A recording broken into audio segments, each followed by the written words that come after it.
and welcome to iPulseLIVE. I'm Jordan Verdadeiro. And I'm Kate Britten. Yesterday in Washington, D.C., Justice Neil Gorsuch was sworn in and formally announced as the Supreme Court's newest addition, a political victory for President Trump since there were not enough Republicans in these slots. About 14 months ago, Justice Antonin Scalia suddenly passed and left an empty seat. The oath took place during a White House ceremony held by Justice Anthony Kennedy. I will do all my powers permit to be a faithful servant of the Constitution and laws of this great nation, said Gorsuch. Trump failed to get enough Republicans on board with his health care bill, so having an additional Republican in the Supreme Court will leverage any bias.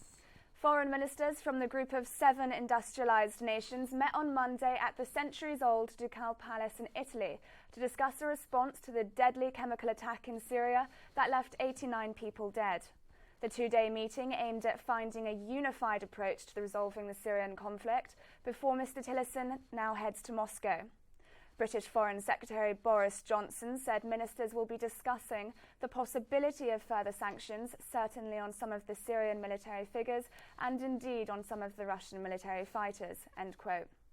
However, Italian Foreign Minister Angelino Alfano said ministers want to engage with Russia, and I quote, "We think the Russians have the leverage that is needed to put pressure on President Bashar al-Assad and to get him to observe the commitments with regard to the ceasefire," end quote. They're hoping that the international outrage over the attack and the support for the United States retaliatory missile strikes will encourage Russia to abandon Assad's regime and join the effort to bring Syria peace. Mr. Tillerson is meeting Russian counterpart Sergei Lavrov tomorrow, but is unclear whether he will hold talks with the President Vladimir Putin. Reza Pahlavi, Iran's exiled crown prince, is asking for a revolution.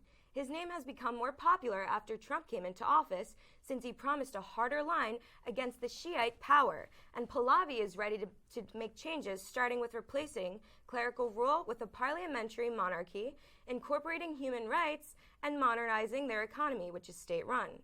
These changes seem to be growing on the West and Iran's Sunni Gulf neighbors, who have been skeptical of Iran's intentions due to their involvement in the wars in Iraq, Syria, and Yemen.